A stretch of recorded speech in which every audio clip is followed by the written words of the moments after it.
పేరు మనము తెలుసుకుంటాం. దేవుడు తన పేరును ఎవరికి బయలుపరుచుకున్నాడు?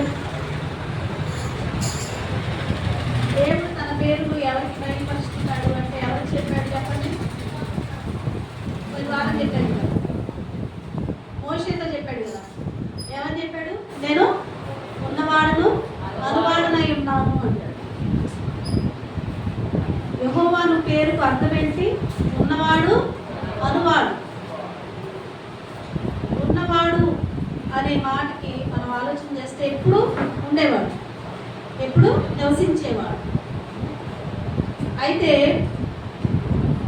పాత నిబంధన గ్రంథంలో ఆయన పేరుకు గల స్వభావం కనబడుతుంది మనకి. ఆయన ఒక భయంకరుడుగా, పాపం చేస్తే శిక్షించేవాడుగా, ఆది సంభూతుడుగా, అదే రీతిగా ఆశ్చర్యకరుడుగా, ఆయన నామానికి ఎన్నో అర్థాలుగా కనబడుతుంది. ఆయన ఒక కరుణామయుడుగా, ఒక తల్లిగా అట్లా ఆదరిస్తానని ఆయన చెప్తూ వచ్చాడు.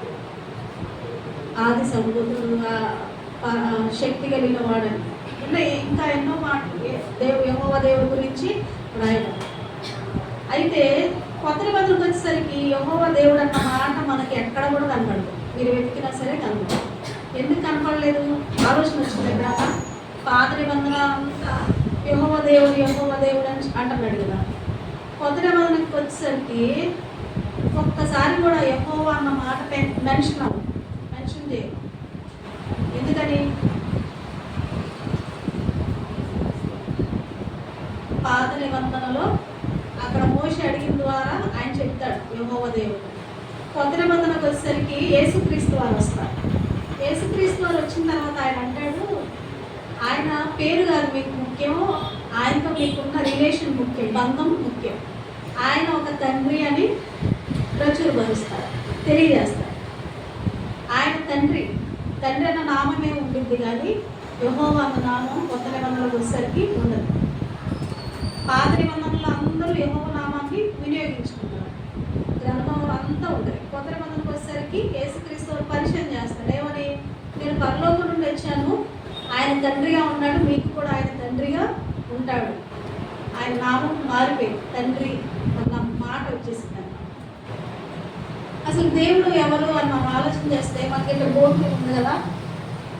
దేవుడు ఆత్మ. దేవుడు ఎట్లాంటి వాడు? ఆత్మ కనుక ఆయన ఆరాధించేవారు ఆత్మతోనూ సత్యముతోనూ ఆరాధించారు. ఆయనకి శరీరం లేదు, ఆయన ఎలా ఉన్నాడు? ఆత్మగా ఉన్నాడు, ఆత్మ కలిగిన దేవుడు. కాబట్టి పాత నిబంధనలో భక్తులు అడవటం ద్వారా చెప్పాడు ఆయన నామం ఉన్నవాడు అంటే మీనింగ్ ఉందా? ఆ నామానికి మీనింగ్ లేదు. అందుకే యేసుక్రీస్తు వారు పరిచయం చేస్తున్నాడు, యెహోవా అనమాకండి, ఆయన్ని తండ్రి అని పిలవండి, తండ్రి అనే బంధాన్ని మీరు కలుపుకోండి అంటున్నాడు. తండ్రి అంటే ఇంకా ఈజీగా మనం దేవుని దగ్గరికి వెళ్ళిపోతాం. ఏదైనా సరే మన పేరెంట్స్ ఉన్నారు, మన తండ్రిని అడిగినట్లు బయట తండ్రి దగ్గరికి వెళ్ళి అడగగలుగుతామా? అడగలేదు. నాన్న అది కావాలి ఇది కావాలి అని అడుగుతాం. ఎందుకని? మనల్ని కన్నవాడు కనుక, మనం పోషించాలి కనుక, మనల్ని ఆదరించాలి కనుక ఏ అవసరత అయినా ఆయన వెళ్ళి అడుగుతాం. పక్కింటి అతని దగ్గరికి వెళ్ళి అడుగుతామా? అడగలేదు. కాబట్టి ఇదే మాట మీకు అర్థమైతలేదు కానీ ఏథెన్స్ అనే పట్టణంలో వాళ్ళు తెలియని దేవత అని ఒక విగ్రహం చేసుకుని ఆరాధిస్తున్నప్పుడు పౌలు గారు వెళ్ళి చెప్తాడు, తెలియబడిన దేవుడు అంటే ఆయన నేను కనుగొన్నాను, ఆయన పేరే తండ్రి, ఆయన ఆకాశమందు ఉన్నాడు, ఆయనకు పేరు లేదు. పేరుంది ఆయనకి పేరు ఎవరు పెట్టగలుగుతారు? దేవుడికి పేరు పెట్టగలము మనం? పెట్టలేదు. ఆయన ఒక పేరు చెప్పాడు కానీ దానికి అర్థం ఏంటి? ఉన్నవాడు అని. కానీ యేసుక్రీస్తు వారు చాలా ఏమంటున్నాడు? తండ్రి అంటున్నాడు. ఇంకో చోటే ఉంది దేవుడు ఆత్మ కనుక అంటున్నాడు. దేవుడు ఎట్లా ఉన్నాడు? ఆత్మగా ఉన్నాడు. ఈ లక్షణాలన్నీ మనకి తండ్రి అని దేవుళ్ళ మనకి కనబడతాయి. మనం కూడా ఎలా దేవుడి దగ్గరికి వెళ్ళాలి అంటే తండ్రిగా. అందుకంటే నా పేరట తండ్రికి మీరు ఏది అడిగినా సరే ఆయన మీకు అనుగ్రహిస్తాడు అంటే. అందుకే కదా మనం ఆఖరిలో ప్రార్థన చేసేటప్పుడు ఏమంటాం చెప్పండి? యేసుక్రీస్తు వారి నామంలో అడుగుతున్నాము తండ్రి అంటే నా ద్వారా కాబట్టి లేదు అంటాడు. నేనే మార్గమును, నేనే సత్యమును, నేనే జీవము. నా ద్వారా తప్ప పరలోకానికి ఇంకొక మార్గము లేదు. ఆయన ద్వారానే తప్ప మనం వెళ్ళాలి, కానీ ఆయన కాదని ఇంకో మార్గాన్ని మనము ఎంచుకోలేము. తండ్రి గురించి మనకి ఇప్పుడు అర్థమైందా? ఆయనకి మనకున్న రిలేషన్ ఏంటి? తండ్రి కుమారుల బంధం, తండ్రి కుమార్తెల బంధం. అది యేసుక్రీస్తు వారు బయలుపరుస్తాడు. అయితే యేసుక్రీస్తు వారి పుట్టిక గురించి మనం ఆలోచిద్దాం. యేసుక్రీస్తు వారు ఎలా పుడతారు? కన్యమేరీ గర్భాన పుడతారు. ఇది ఎవరు చెప్తారు? ఆయనకి ఫలానా పేరు పెట్టాలని గబ్రియల్ దేవదూత వచ్చి మరియమ్మ గారికి చెప్పి ఆ సందర్భం అంతా మనం ప్రతి క్రిస్మస్కి మనము నేర్చుకుంటాం. మనకు తెలుసు కదా, యేసుక్రీస్తు వారి పుట్టిక వెనకాల మరియమ్మ గారు దర్శనం ద్వారా ఆమె గర్భాన్ని ధరిస్తూ పరిశుద్ధాత్మ ద్వారా గర్భాన్ని ధరించి ఆయనకి నామం పెట్టమని దేవతలు చెప్పడం బట్టి ఆయనకి ఏ నామం పెడతారు? యేసుక్రీస్తు అనే నామము పెడతారు. అయితే యేసుక్రీస్తు వారికి ఈ భూమి మీదే యేసుక్రీస్తు వారు అన్న నామం, కానీ పరలోకంలో ఆయన పేరు వేరేదన్నమాట. మీకు తెలుసా? పరలోకంలో ఆయన నామం పేరు, ఆయనకు ఒక నామం ఉంది పరలోకంలో. చూద్దామా? అన్ని నామముల కన్నా పై నామం. పరలోకంలో ఒక నామం ఇచ్చాడు దేవుడు, పేరు. నామం అంటే పేరు. ఆ పేరేంటి? ప్రకటన గ్రంథం 19వ అధ్యాయం 10వ వచనం చూద్దాం. ప్రకటన గ్రంథం చదవండి ఒకళ్ళు. 19వ అధ్యాయము 10వ వచనం. అందుకు నేను అతనికి నమస్కారం చేయుటకై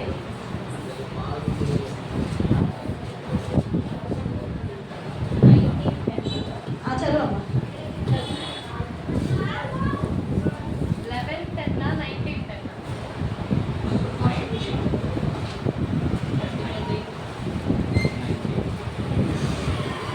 1910. అందుకు నేను అతనికి నమస్కారం చేయుటకై అతని పాదములెత్తి సాగిలపడగా. ఒక్క నిమిషంగా.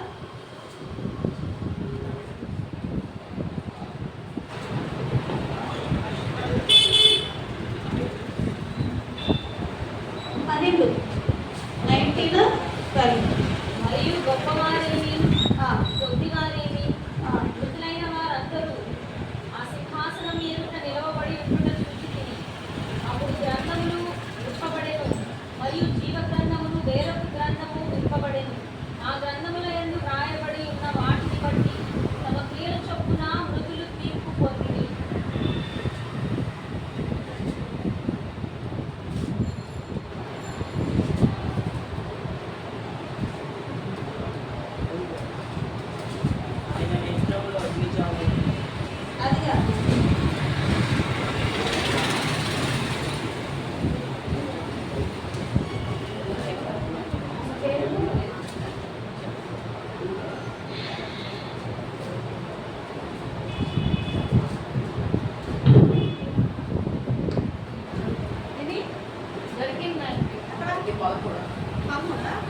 అందులో రక్తంలో ముంచబడిన వస్త్రములు ఆయన ధరించుకొని ఉండెను, మరియు దేవుని వాక్యము అను నామము ఆయనకు పెట్టబడింది. 1913.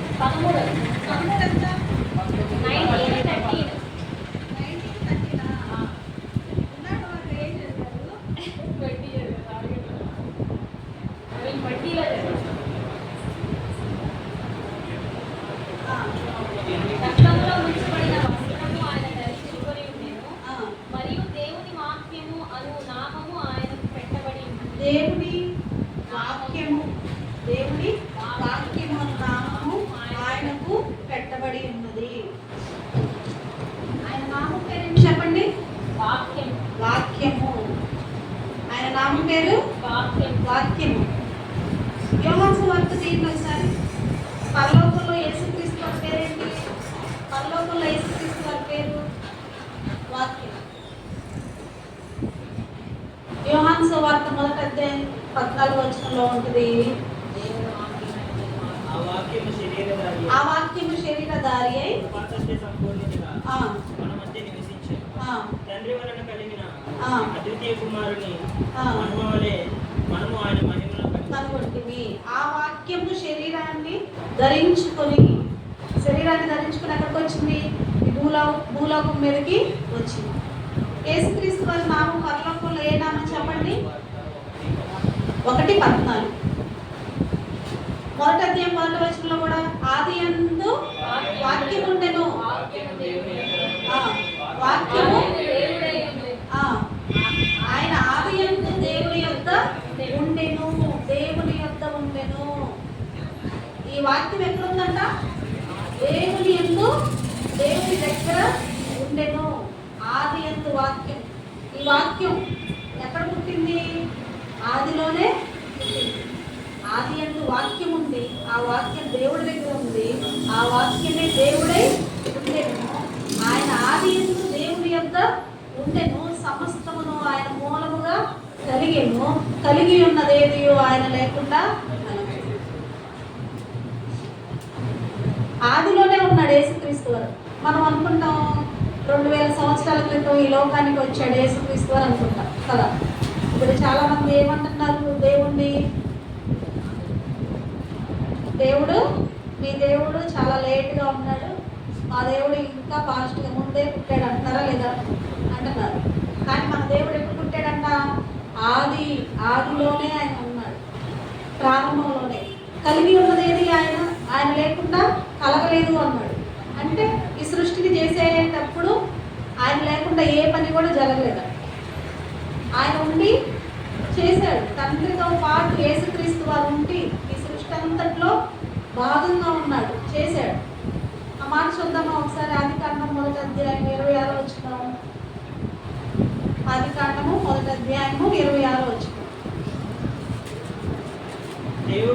దేవుడు మన స్వరూపమందు మన పోలిక చొప్పున నరులను చేయుదుము. వారు సముద్రపు చేపలను, ఆకాశ పక్షులను, పశువులను, సమస్త భూమిని, భూమి మీద పాకు ప్రతి జంతువును ఏలుదురుగాక నీవు పరిచయం. మన స్వరూపమందు మన పోలిక చొప్పున అంటే అక్కడ ఎవరున్నారు? మన యూజ్ చేశారంటే 2-3 ఉన్నారు. తండ్రి, కుమారుడు, పరిశుద్ధాత్మ. ముగ్గురు కలిసి ఈ ప్రకృతిని చేయడానికి వాళ్ళు ముగ్గురు పూనుకున్నారు. అక్కడ యేసుక్రీస్తు వారు ఉన్నారు. ఇక్కడ చదువుకున్న యోహాను సువార్తలో ఆది యందు వాక్యము ఉండెను. వాక్యం అంటే ఎవరు? యేసుక్రీస్తు వారి పేరు. ఇంకొక పేరు పరలోకంలో. భూమి మీద ఆయనకి యేసుక్రీస్తు వారి అని పేరు, పరలోకంలో ఆయనకి వాక్యం అనే పేరు. ఆ వాక్యము శరీరధారి ఈ లోకానికి వచ్చింది. ఆ వాక్యము శరీరాన్ని ధరించుకొని ఈ లోకానికి వచ్చింది. కాబట్టి ఇక్కడ మనం ఆలోచన చేస్తే ఆయన పుట్టిక కేవలం 2000 సంవత్సరాల క్రిందట కాదు. ఆదిలోనే ఆయన పుట్టిక జరిగింది. ఆదిలోనే ఎలా జరిగింది? ఎలా పుట్టాడు యేసుక్రీస్తు వారు? మరి డౌట్ వచ్చింది కదా. సృష్టి ఇప్పటి వరకు కలిగి ఉన్నది ఏది ఆయన లేకుండా కలగలేదన్నాడు. అంటే కలిగించేటప్పుడు ఉన్నాడు. అంతకుముందు ఆయన చెప్పినట్లు పరలోకంలో డౌట్ వచ్చిందా లేదా? ఎలా పుట్టాడు? దేవుడు ఒక్కడే కదా. ఆయన అల్ఫా ఒమేగా అన్నాడు. ఆయన ప్రారంభం, ఆయన అంతం కదా. ఆయనకి చావు లేదు కదా. మరి యేసుక్రీస్తు వారు ఎట్లా పుట్టాడు? చూద్దాం. అది కూడా సామెతల గ్రంథం చూడండి. సామెతల గ్రంథం 8వ అధ్యాయము. అర్థమవుతుందా నేను చెప్పేది మీకు? సామెతల గ్రంథం 8వ అధ్యాయము 22వ వచనం చదువుకుందాం. పూర్వకాలమందు తన సృష్టి ఆరంభమున అంటే సృష్టిని ప్రారంభించేటప్పుడు, పూర్వకాలమందు సృష్టి ఆరంభమున, తర్వాత తన కార్యములలో తన అనుకున్నాడంట. దేవుడు ఉన్నవాడు అనుకున్నాడంట. ఉన్నవాడు యెహోవా దేవుడు, ఆత్మ అయిన దేవుడు, తండ్రి అయిన దేవుడు అనుకున్నాడు. ఏమని? నేను ఇప్పుడు కార్యాలని ప్రారంభిద్దాం. అయితే దానిలో ప్రథమమైన దానిగా ఒకటి నేను చేయాలి అనుకున్నాడంట. ఆ ప్రథమమైనది ఏంటో కింద చదువుదాం. యేసుక్రీస్తు వారు మాట్లాడిన మాటలు ఇక్కడ కనబడుతున్నాయి. యెహోవా నన్ను కలగజేసెను. ఎవరు కలగజేశారంటే యేసుక్రీస్తు వారిని? యెహోవా దేవుడు ఆయనను కలగజేశాడు. తండ్రిలో నుంచి వచ్చిన యేసుక్రీస్తు వారు. తర్వాత 23వ వచనం. అనాది కాలం మొదలుకొని మొదటి నుండి భూమి ఉత్పత్తి అయిన కాలమునకు పూర్వము నేను నియమింపబడింది. ప్రవాహ జలములు లేనప్పుడు అంటే ఈ సృష్టి గురించి, నేలలో నిండిన ఓటలు లేనప్పుడు నేను పుట్టి పర్వతములు స్థాపింపబడక మునుపు, కొండలు పుట్టక మునుపు, భూమిని దాని మైదానములను ఆయన చేయక మునుపు, నేల మంటిని రవ్వంతయు సృష్టింపక మునుపు నేను పుట్టి తిని. ఆయన ఆకాశ విశాలమును స్థిరపరిచినప్పుడు, మహాజలముల మీద మండలములను నిర్ణయించినప్పుడు నేను అక్కడ ఉంటిని. ఆయన పైన ఆకాశమును స్థిరపరిచినప్పుడు, జలధారులను ఆయన బిగించినప్పుడు, జలములు తన సరిహద్దులుగా మేరకున్నట్లు ఆయన సముద్రమునకు పొలిమేరను ఏర్పరిచినప్పుడు, భూమి యొక్క పునాదులు నిర్ణయించినప్పుడు నేను ఆయన యొక్క ప్రధాన శిల్పిని అనుదినము సంతోషించుచు నిత్యము ఆయన సన్నిధిని ఆనందించుచుంటిని. ఆ సృష్టి చేసేటప్పుడంట ఆయన ప్రధాన శిల్పిగా ఉన్నాడు. యేసుక్రీస్తు వారు ఎట్లా ఉన్నాడు? ప్రధాన శిల్పి, ప్రధానమైన శిల్పకారుడు. ఒక్కొక్కటి నిర్మిస్తా ఉన్నప్పుడంట అనుదినము ఆయన వాటన్నిటిని చూసి, సృష్టి అంతటిని చూసి సంతోషపడుతున్నాడంట. ఎంత బాగుంది నాన్న, డాడీ ఎంత బాగుంది ఇది, ఈ ఆకాశం ఎంత బాగుంది, ఈ భూమి ఎంత బాగుంది, చెట్లు ఎంత బాగున్నాయి అని అనుదినము తండ్రి అయిన దేవుడి దగ్గర యేసుక్రీస్తు వారు వాక్యమైన దేవుడు సంతోషపడతా ఉన్నాడు. కింద చూడండి, ఆయన కలుగజేసిన పరలోకమును బట్టి సంతోషించు, నరులను చూచి ఆనందించుచుంటిని. అక్కడ వరకు ఆయన మాట్లాడమాట, యేసుక్రీస్తు వారు రాసిన మాట. మనకి ఆలోచన వచ్చింది కదా, ఈ తండ్రి అయిన దేవుడి దగ్గర యేసుక్రీస్తు వారు ఎట్లా పుట్టాడు అంటే ఆయనే చెప్తున్నాడు. యేసుక్రీస్తు వారు, నేను అక్కడ ఉన్నాను, అనాది సృష్టి జరగక మునిపే నన్ను తండ్రి ప్రధానుడిగా ప్రథమమైన పనిలో కార్యాల్లో తన కార్య ఆరంభంలోనే నన్ను నిర్మించుకున్నాడు అని యేసుక్రీస్తు తన గురించి వ్రాయబడిన మాటలు మనం ఇక్కడ చూస్తున్నాం. చూడండి, ఈ విషయాలు చాలా మందికి తెలుస్తాయా? తెలియదు. లోకంలో ఉన్న వారికి ఈ జ్ఞానం దొరికిద్దా? దొరకదు. వాళ్ళు అనుకుంటారు కేవలం 2000 సంవత్సరాల క్రితమే వచ్చాడు, వీళ్ళ దేవుడు చాలా తక్కువ ఇయర్స్తోనే బ్రతికాడు, మొన్న ఈ మధ్య వచ్చాడు అనుకుంటారు. కానీ దేవుడు ఎక్కడున్నాడు? మనం ఎవరు భూమి మీద పుట్టక మునిపే, మనుషులు ఎవరు పుట్టక మునిపే ఆయన ప్రధానమైన వాడిగా తన తండ్రి ఆయనను నియమించుకున్నాడు, ఆయనకున్నాడు. అయితే ఇంత గొప్ప దేవుడిగా ఉన్న ఆయనకు ఒక పని వచ్చిందనమాట. ఏం పని వచ్చింది? తండ్రి అంటాడంట, అమ్మా నువ్వు ఈ మానవాళి కోసం, నువ్వు వాళ్ళు చేసిన పాపాలన్నిటి కోసం నువ్వు రక్తాన్ని చిందించాలి. ఎంతమంది చేసిన పాపాలన్నీ పరిహరించబడాలంటే ఒక పరిశుద్ధుడైన రక్తము చిందించబడాలి. హెబ్రీ రాసిన పత్రిక చూడండి, ఆ మాట ఉంటుంది మనకి. హెబ్రీ రాసిన పత్రిక 9వ అధ్యాయము 22వ వచనం. ఎవరన్నా చదవండి దయచేసి. హెబ్రీ రాసిన పత్రిక 9వ అధ్యాయము 22వ వచనం. మరియు ధర్మశాస్త్ర ప్రకారం సమస్త వస్తువులను రక్తము చేత శుద్ధి చేయబడి వదనని, రక్తము చిందింపకుండా పాప క్షమాపణ కలుగుదని సామాన్యముగా చెప్పుచున్నాను. ఇక్కడ సెకండ్ లైన్ చూద్దాం. రక్తము చిందింపకుండా పాప క్షమాపణ కలగదని సామాన్యంగా చెప్పవచ్చు. రక్తం చిందించకుండా, రక్తం చిందించబడకుండా పాపాలు పోవు అని చెప్తున్నాడు. పాప క్షమాపణ కలగదు. అర్థమవుతుందా? మనం చేసాం, మన పాపం అంటే ఏంటి అని మీరు మళ్ళీ అడగవచ్చు. మనం పుట్టిన కాడి నుంచి ఎన్నో పాపాలు, దొంగతనం, అబద్ధం, మోసం ఉన్నాయా లేదా? పక్కన వాళ్ళు లాగేసుకోవడం, పెన్సిల్ లాక్కోవడం, షార్ప్నర్ లాక్కోవడం, చూడండి సైకిల్ తీసుకెళ్ళిపోవడం, చెప్పులు వేసుకొని పోవడం, చూడండి ఎన్ని ఉంటాయో. మనం చిన్నప్పటి నుంచి మనం జ్ఞాపకం తెచ్చుకుంటే చాలా ఏం గడికలు చాలా చేసామేంటి అవుతున్నా.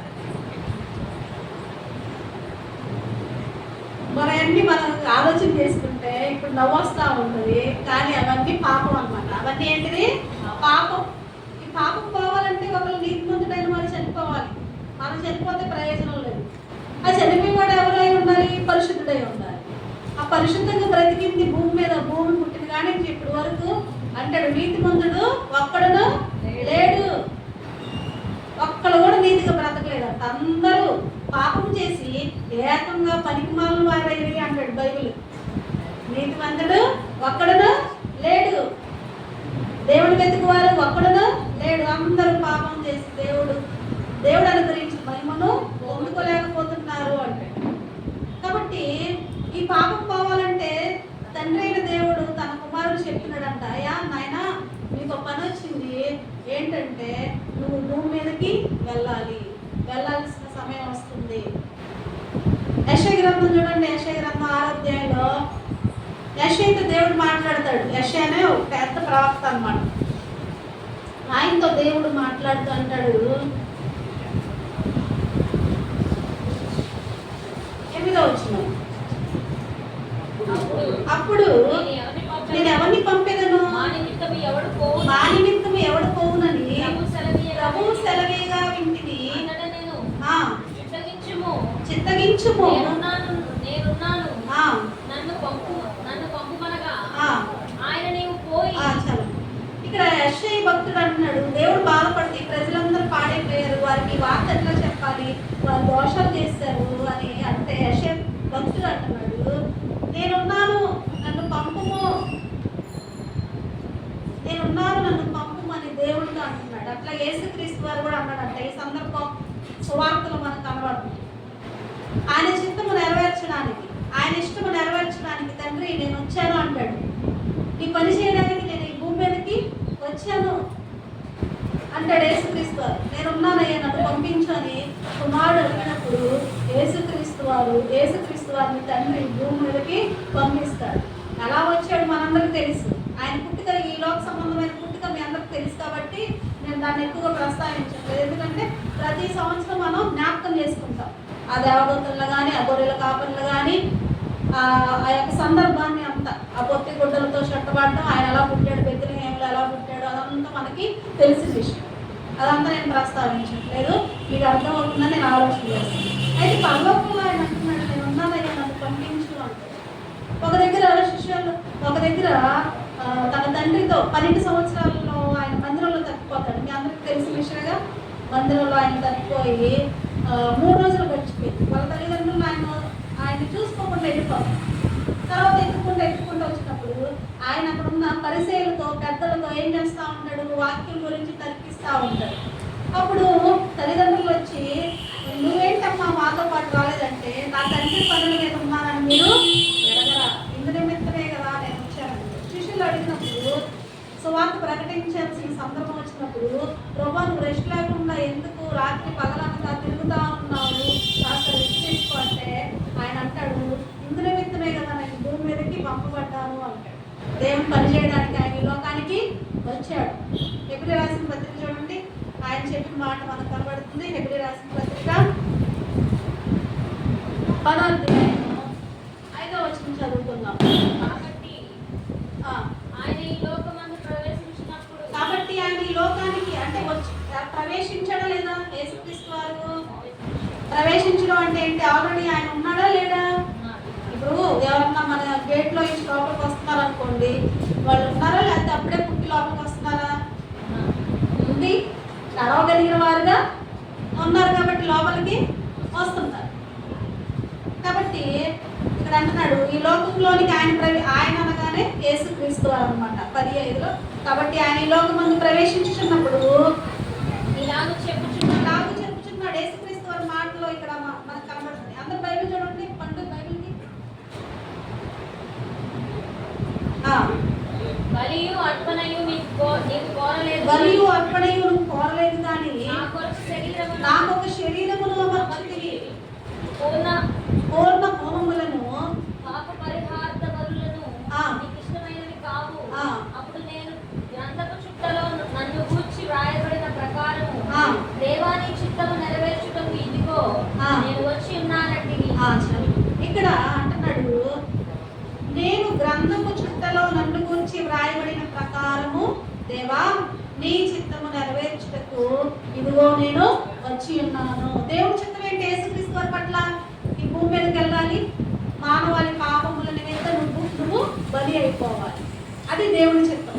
ఒక్కొక్కరి పట్ల ఒక్కొక్క చిత్తం ఉంటుంది దేవునికి. ఇప్పుడు మోషే పట్ల దేవుని చిత్తం ఏంటి ఆలోచించండి. ఇశ్రాయేలు ప్రజలను ఐగుప్తులో నుండి బయటికి తీసుకొచ్చి ఎక్కడ తీసుకెళ్ళాలి? కానాను దేశానికి తీసుకువెళ్ళాలి. అది మోషే గారి పట్ల ఉన్న దేవుని చిత్తం. అర్థమవుతుందా? యేసుక్రీస్తు వారి పట్ల దేవుని చిత్తం ఏంటి? నువ్వు భూమి మీదకి వెళ్ళాలి, శరీరాన్ని ధరించుకోవాలి, ఈ సింహాసనాన్ని విడిచిపెట్టాలి. ఈ శరీరాన్ని ధరించుకున్న తర్వాత ఆ శరీరం నలగొట్టబడాలి, చంపబడాలి. మానవాళి కోసం పాప క్షమాపణ కొరకు నీ శరీరంలో నుండి రక్తం చిందించబడాలి. తర్వాత నువ్వు పరలోకానికి రావాలి. అదే దేవుని చిత్తం యేసుక్రీస్తు వారి పట్ల. అట్లాగే మన పట్ల కూడా దేవుని చిత్తం ఉంటుందా లేదా? దేవుని చిత్తం ఉంది. ఇక్కడ యేసుక్రీస్తు వారు అంటారు, బలియు అర్పణయు నువ్వు కోరలేదు కానీ నా ఒక శరీరాన్ని నువ్వు అమర్చావు. బలి ఇష్టం లేదంట ఆయనకి, అర్పణ ఆయనకి ఇష్టం లేదు. చూడండి అదే అధ్యాయము 9వ అధ్యాయంలో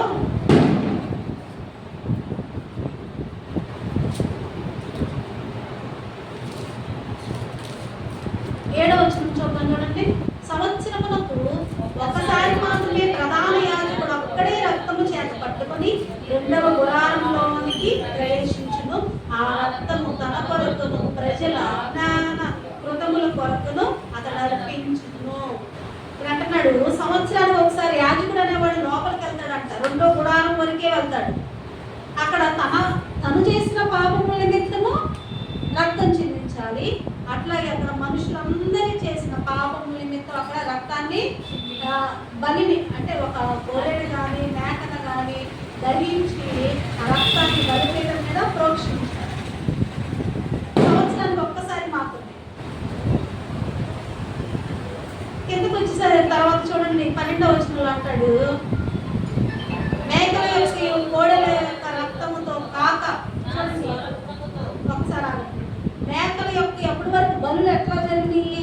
మేకల యొక్క రక్తముతో, కోడెల యొక్క రక్తముతో బలులు జరిగినాయి. ఇప్పుడు మనిషి పాపం చేస్తున్నాడు, మందిరానికి పోయేటప్పుడు సంవత్సరానికి ఒకసారి ఏం చేస్తున్నాడు? ఒక మేక పిల్లని తీసుకెళ్లి యాజకుడికి ఇస్తున్నాడు. ఆ యాజకుడు ఏం చేస్తున్నాడు? దాన్ని శుభ్రపరిచి దాన్ని మెడ కోసి బలిపీఠం మీద పెట్టి దహించి వేస్తున్నాడు. ఇప్పుడు ఆ మనిషి కోసం ఒక మేక బలైపోతుంది, ఇంకొక మనిషి కోసం ఒక బలి పిల్ల. ఇంకా బాగా లేని వాళ్ళు ఏం చేస్తున్నారు? 2 పావులకు పెట్టెలు తీసుకెళ్ళి బలిస్తున్నారు. ఇట్లా మోగ జీవితాన్ని చనిపోతున్నాయి మనిషి చేసిన తప్పుడు. కొన్ని మనిషి అన్న మారుతున్నాడా? మనిషి ఏ మాత్రము మారట్లేదంట. మనిషి ఏ మాత్రం కూడా మారట్లేదు. కాబట్టి దేవుడు ఆలోచన చేసి మాటి మాటికి ఇలాగ బలులు జరుగుతూనే ఉన్నవి కానీ మనిషిలో మార్పు అనేది రావట్లేదు.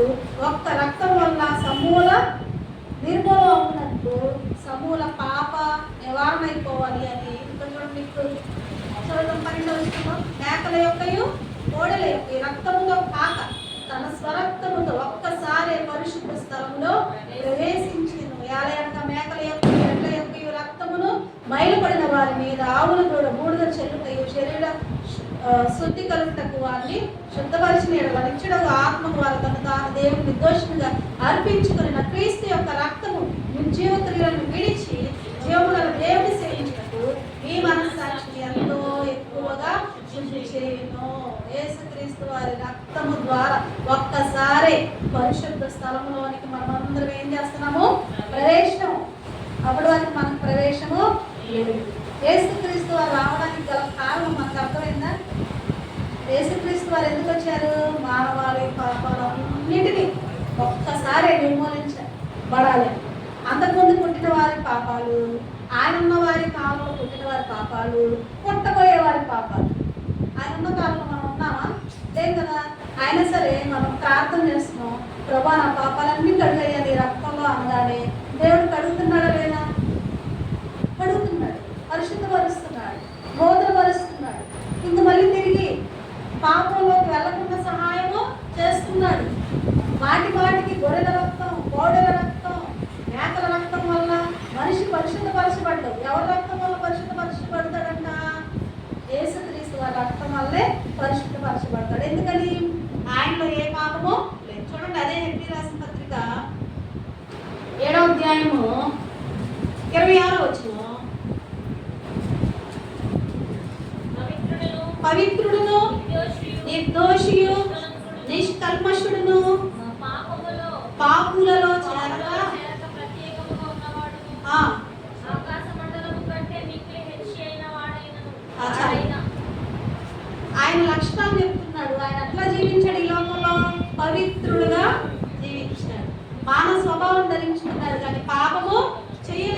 పవిత్రుడుగా ఉన్నాడు, నిర్దోషి, దోషం లేనివాడు, నిష్కల్మషుడు, కల్మషము లేనివాడు. నిష్కల్మషుడు అంటే కల్మషము లేనివాడు. పాపులలో చేరక, పాపుల్లో చేరడైనా ఒక తప్పు చేసిన స్త్రీని తీసుకొచ్చి అక్కడ ఉన్న పరిచయాలు శాస్త్రులు పెద్దలు తీసుకొచ్చి మోషే ధర్మశాస్త్రం చెప్తుందయ్యా ప్రభువా, ఈమె మీద రాళ్ళేసి కొట్టి చమ్మని చెప్తుంది బైబిల్ ప్రకారం. ఈమె వ్యభిచారం చేస్తుండగా పట్టుబడింది, మరి నువ్వేం చెప్తావు అని యేసుక్రీస్తు వారిని అడిగితే ఆయన ఏమంటున్నాడు చెప్పండి, మీలో పాపము చెయ్యని వాడు మొదటి రాయి ఆమె మీద వెయ్యండి అంటున్నాడు. వాళ్ళందరూ ఏం చేశారు? రాళ్ళన్నీ కింద పడేసి ఎటోళ్ళట్టు పారిపోయారు. ఎందుకని?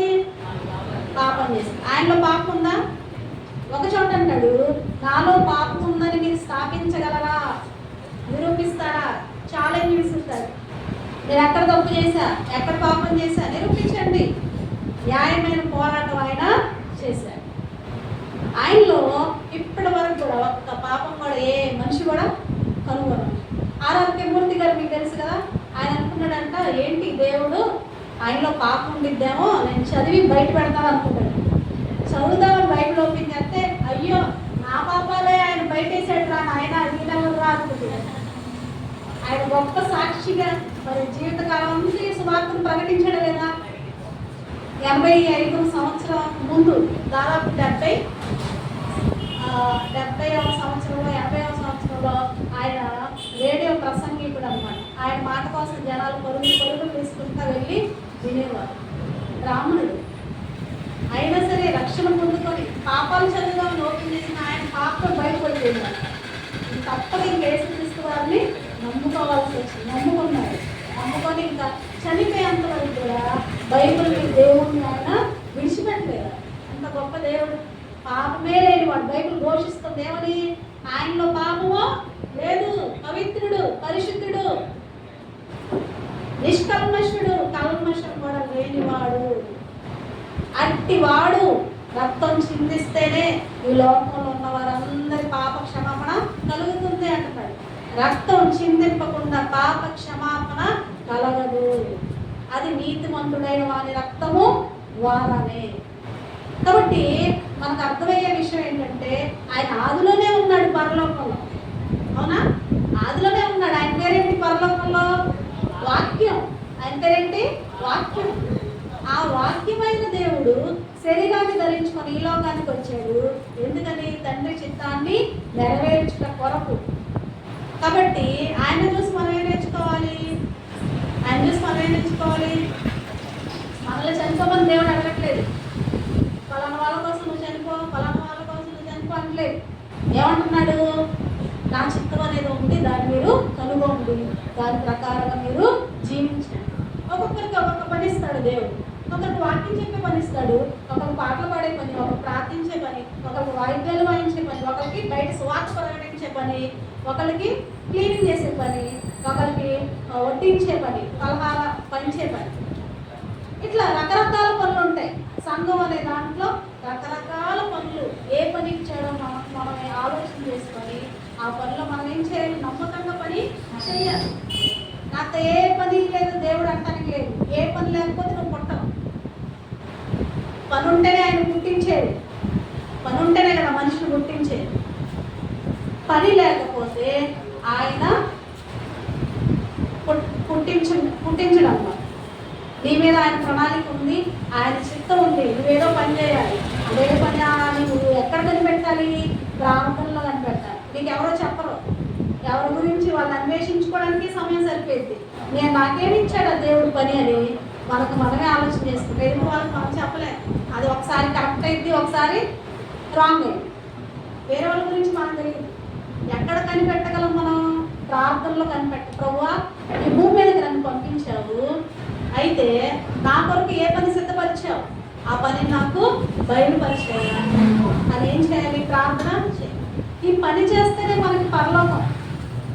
చెప్పండి, పని చేస్తేనే పరలోకం. పని చేయకపోతే పరలోకం దేవుడు ఇవ్వడు. నా కోసం ఏం చేసావు అంటాడు.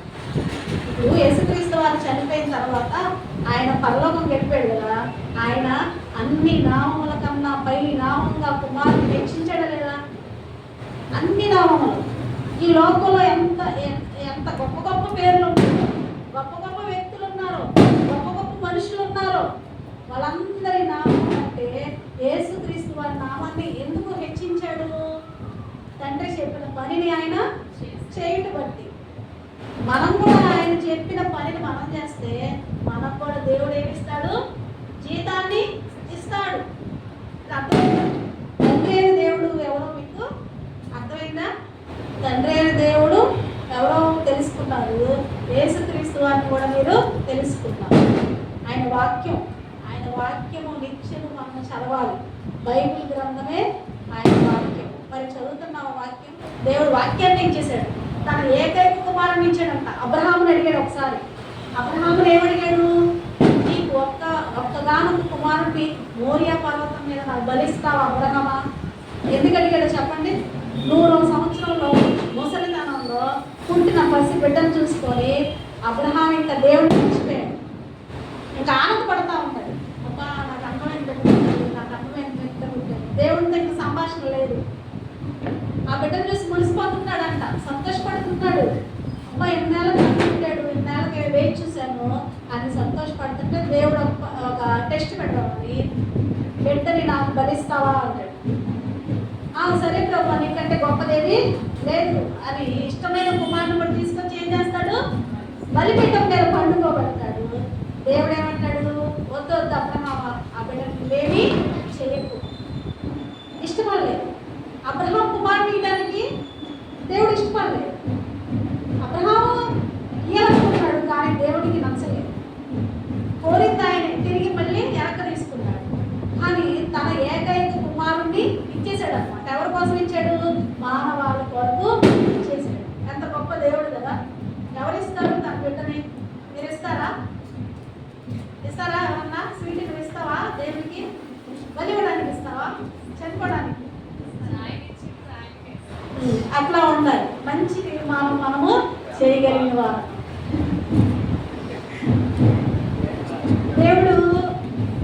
దేవుడికి అంత ప్రేమ. చూడండి, మనుషులు అంటే అంత ప్రేమ. తన కుమారుని ఇచ్చేసి అంత ప్రేమ. అట్టి మనస్సు మనకు కూడా కలిగి ఉంది. కుమారుడు కూడా పని చేయను అని అన్నాడా? ఒక్క చోట ఏడుస్తాడు. గెత్సేమనే తోటలో, ప్రభువా ఈ పని ఎంతో బాగుంది, దీన్ని నా యొద్ద నుండి తొలగించయ్యా. అయినా సరే ఆయన అనుకోవద్దు, ఆయన నిశ్చితమే కొనసాగించు, నిశ్చితమే జరిగించు నా పట్ల. అది కష్టమైన నష్టమైనా ఓర్చుకుంటానయ్యా అని నిలబడతాడు. ఆయన కానీ నిలబడకపోతే ఆ రోజు పాపానికి విముక్తి ఉండేది కాదు, పాపానికి ప్రక్షాళన జరిగేది కాదు.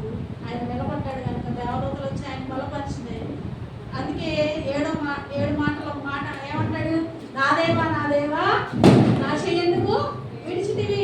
ఎంత తండ్రి ఎంత బాధపడుతుంది ఆ సందర్భంలో. ఒక క్షణమే విడిచిపెట్టాడు.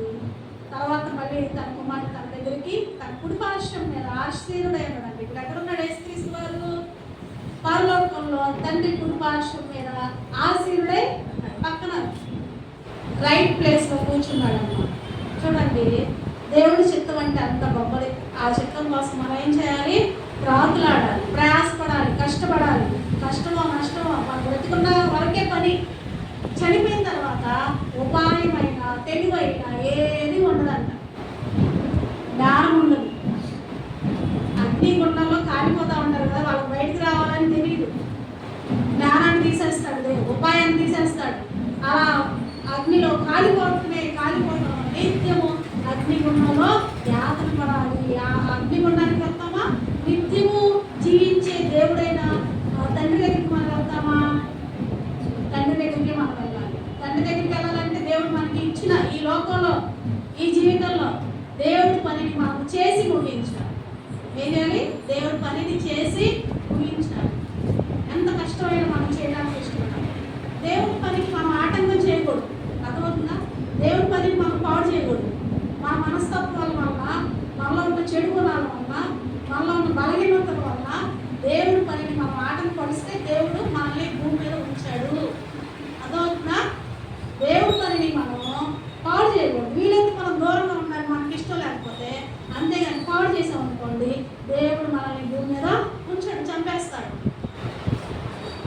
కాబట్టి దేవుడి పనికి సహకారులుగా ఉండాలి. సహకారుల పేర్లు కూడా ఎక్కడ ఉన్నాయి? జీవగ్రంథంలో ఉన్నాయి. ఎవరి పేరు అయినను జీవగ్రంథంలో రాయబడినట్లు కనబడన ఎడల వాడు అగ్నిగుండంలోనికి వెళ్ళిపోతాడు. అది రెండవ మరణం. కాబట్టి దేవుడి పనికి మనం సహకరించే వారిగా ఉండాలి, ఆటంకపరచకూడదు. మన వల్ల దేవుడి పని ఆగిపోకూడదు. అవునా కదా? మన వలన దేవుడి పని కొనసాగించబడాలి. అది దేవుడి పని, మన పని కాదు. మన ఇంట్లో ఫంక్షన్ కాదు, మన పుట్టినరోజులు కాదు, మన వివాహ కార్యక్రమాలు కాదు. దేవుడి పని ఎక్కడైతే స్వచ్ఛంగా జరుగుతుందో అక్కడ ఆటంకాలన్నీ వస్తూ ఉంటాయి. అప్పుడు మనం తెలుసుకోవాలి, ఈ ఆటంకం వచ్చిందంటే ఇక్కడ దేవుడి పని జరుగుతుంది కాబట్టి నేను ముందుకు వెళ్ళిపోవాలి, వెనక్కి తిరిగి చూడకూడదు. నిర్ణయం తీసుకోవాలి. మనల్ని ఆటంకం పరుస్తూ ఉంటారు, వెళ్ళమాకు, నువ్వు చేయమాకు, వాళ్ళు ఉన్నారు కదా వాళ్ళు చేస్తారులే, నువ్వు చెయ్యాలా అంటారు. వాళ్ళ వైపు మనము చూడకూడదు, మన విశ్వాసంలో జారిపోకూడదు.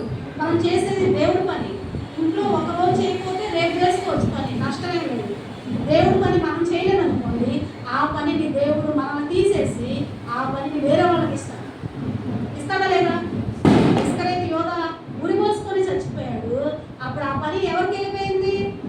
మత్తయి అనే అతనికి వెళ్ళిపోయింది. చీట్లు వేస్తే మత్తయి అనే పేరు వచ్చింది, ఆయనకి వెళ్ళిపోయింది ఆ పోస్ట్. నష్టపోయాడా లేదా? ఉరేసుకొని చచ్చిపోయి నరకంకి వెళ్ళిపోయాడు. ఈ పని చేయకపోవడం వల్ల ఆయనకి శిక్ష వచ్చింది. అదే పని చేస్తే ఏమొచ్చింది? పరలోకం. మత్తయి అనేవాడు పరలోకం వచ్చింది. ఇతను ఉద్యోగం తీసి వేరే వాళ్ళకి ఇవ్వబడును అంటాడు. మనం చేయకపోతే ఆ పనిని దేవుడు లాగి వేరే వాళ్ళకి ఇస్తాడు. తలంతుల గురించి మీకు తెలుసుగా, ఒక 2 తలాంతులు ఇచ్చిన వాడు ఏం చేస్తాడు? తవ్వి భూమిలో పెడతాడు. దేవుడు వచ్చి అంటాడు, ఎందుకు త్రవ్వి భూమిలో పెట్టావు? ఇది వడ్డీకి ఇస్తే అది డబ్బులు వచ్చాయి కదా, ఎందుకు ఇలా చేసావని రండి, వీడిని కాళ్ళు చేతులు కట్టి ఆ చీకటి వెలుపలి గదిలో పడేయండి. అక్కడ ఏడుపులు పళ్ళు కొరుకుతాయి, నిత్యము ఉంటాయి, శిక్షా దండన అక్కడ జరిగింది అంటే నరకం పడేయండి. తలాంతుల్ని మనం వాడుకోవాలి. దేవుడు అందరికీ వీడు తలాంతులు ఆయనకి ఇష్టమైన వారికి ఇస్తారు. ఆ తలాంతుల్ని మనం ఏం చేసుకోవాలి?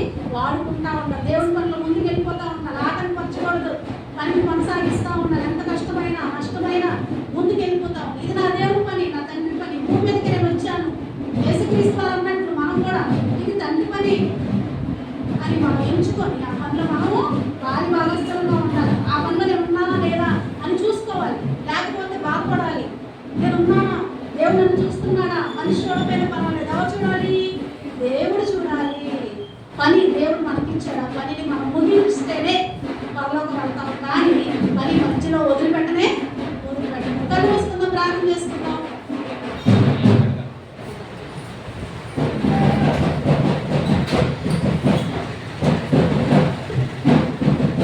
ప్రార్థన